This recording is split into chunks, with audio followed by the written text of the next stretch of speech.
Hey friends, Ash here with Gents. Hope you're doing really well. Today I'm going to be talking to you guys about 7 different fragrances that I personally wear when I'm trying to stunt on people. Yeah, so actually this video idea I came up with really late at night. You know how sometimes right before you go to bed, when your brain is halfway turned off, you get this bright idea, and at the time you're like, you know what? That is an awesome idea. And then you write it down, and in the morning you wake up and you look at the idea that you wrote down and you go, actually that's not very cool. Yeah, that's what this is, but I'm going with it anyway, so whatever. Let's jump into this. Let's talk about these stuntable fragrances.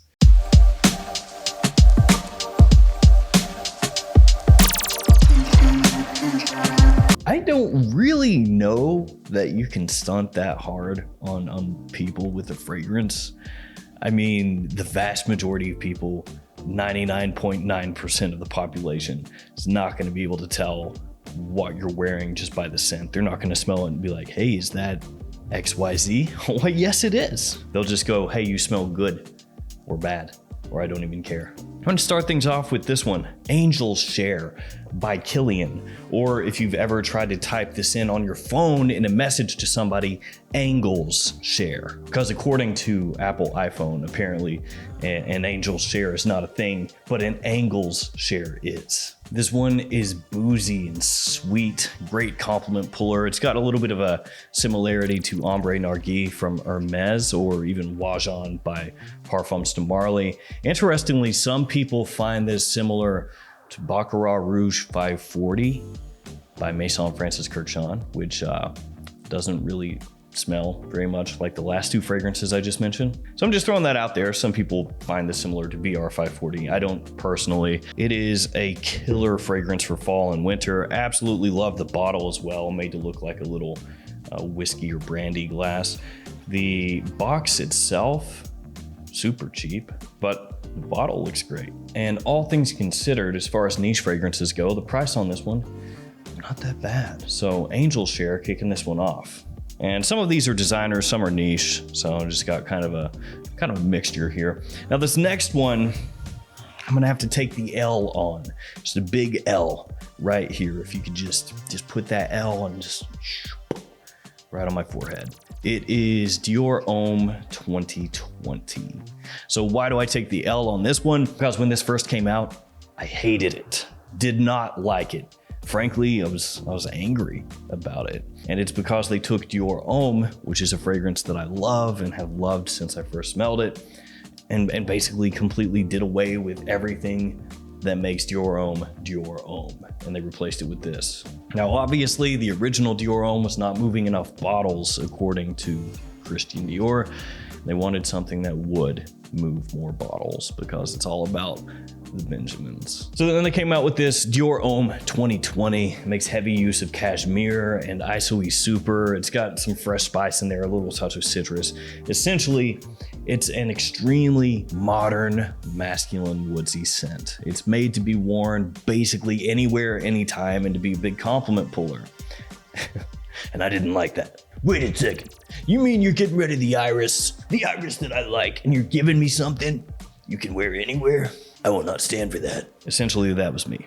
And a lot of other people too, to be fair. And some of those people are still angry, and I don't blame them because, like I said, I love Dior Homme, and I hate that they basically just said, hey, the identity of what makes Dior Homme, that's out of here. But over time, as I wore this more, I realized, it's solid on its own. It's more wearable for me than Dior Sauvage is.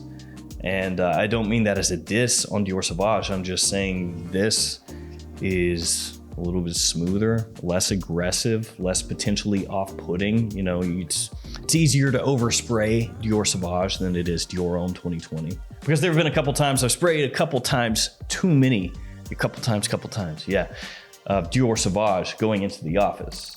And I got some negative reactions.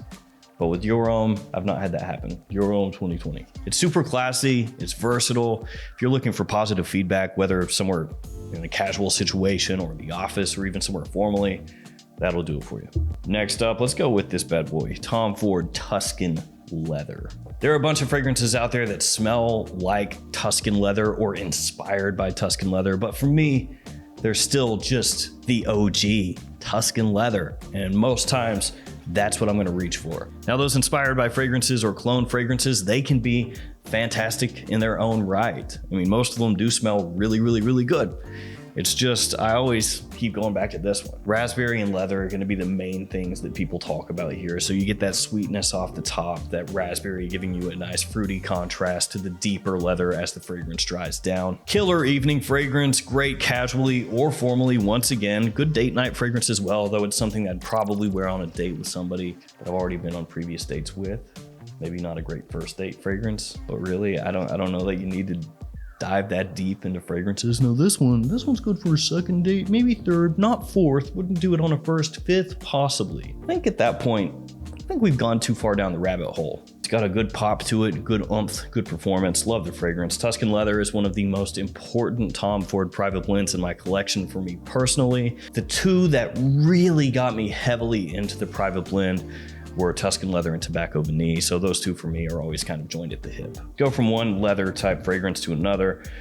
Cavalli Uomo La Notte. When you can find this at discounters, it's a great buy. Unfortunately, it sells out fairly often. This one is similar to CH Privé from Carolina Herrera, but better. Get a little better performance from it, a little more of an attention grabber, maybe not quite as heavy on the boozy side of things. And also, love the presentation. These Cavalli Uomo bottles, they look really slick. Actually, some people in the past have compared these to Versace Eros in the sense that they are both square and have a design on them. Yeah, people brought that up on Instagram like a year ago, maybe 2 years ago. You thought I forgot.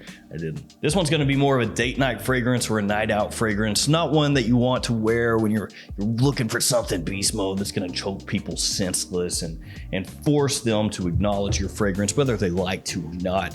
That's not the type of scent this is. This one is a little bit more subtle and a little more refined, a little more reined in, at least in comparison to something like, I don't know, 1 million. Yeah, it's not that hard to be reined in when you're comparing it to 1 million, but still. So while you could pull this off in a club situation, maybe you'd have to spray it a little bit more than usual. I think it's better suited for the same place you might wear the one or something like that. Big compliment puller though, smells fantastic, absolutely love it. Let's move on from there to this one, Roja Parfums Fetish. Now this one's not cheap. Whereas the Cavalli, you can find that for a decent price, and a couple coming up here you can find for a decent price. This one you really can't. Well, actually, I guess it depends on what you consider a decent price, but this one at retail is that much, and that's a lot. It's enough that I think a normal person, if they were to smell this and say, hey man, what do you have on? That's really something. You know, where can I get that? You would say, oh yeah, you can go to this website, that website. Well, how much is it gonna run me? Yeah, it's $450. Yeah, $450. That's what I spent on it. And they'll just go on a fragrance. Right. Okay. Well, nah. I think I'll stick to cool water. So yeah, it's expensive, but you can save 10% off using the code GENTS10 at twistedlily.com on Roja Parfums Fetish and a number of other fragrances. Yeah, and even with that 10% off, it's still $405. Ow, my soul. Okay, now realistically, the scent itself, it's green, it's woody, there's a lot going on. It's got some slight animalic facets, you've got some floral notes in there. It smells fantastic, very rich, very masculine. With the name Fetish and with me saying animalic notes, you might think, oh, this is probably gonna be pretty funky. You know, it's gonna have some real raw stuff in there that's gonna possibly turn me away or turn other people away, but really it doesn't. It's not one of those fragrances that comes across with this heavy-handed funk. You know, there's not a funkatorium inside that bottle there. It's not got a funkalicious, funky funk. It's really nice. It's got a bit of a classic masculine feel to it as well. Absolutely love it. More suited for cooler weather situations. A little bit better for evening wear than daytime wear, I'd say. But you can pull it off during the day pretty well, just as long as you know the fragrance and you know your audience. It's very important. Know your audience. Know where you're going, who you're going to be around, all that good stuff, how the fragrance wears off your skin. All these things are very important. You don't want to wear Fetish to the wrong place and then kind of smell like an a-hole. All right, next up, Drakkar Noir. Yeah, this is one of the best fragrances of all time, according to me. And yeah, this is actually kind of a joke entry, but also not. So I want to include it, but it's not one of the official 7. This has a ton of notes in it, just a whole bunch. And that's because it's from the 80s. And in the 80s, they actually told you what was that? Actually told you what was in a fragrance. When I put the cap back on it, it sounded like a puppy getting kicked or something. Costs next to nothing. Still smells fantastic. Don't care what anybody says. Some people might say it smells dated. I don't think so. I think it's glorious. It's amazing. Hallelujah, Drakkar Noir. And do I still wear that from time to time? Yeah, actually, I do. You might think that I'm wearing it ironically, like a hipster or something, you know, like somebody who says, I enjoy Pabst Blue Ribbon. And then you're like, do you really? Ironically, I do.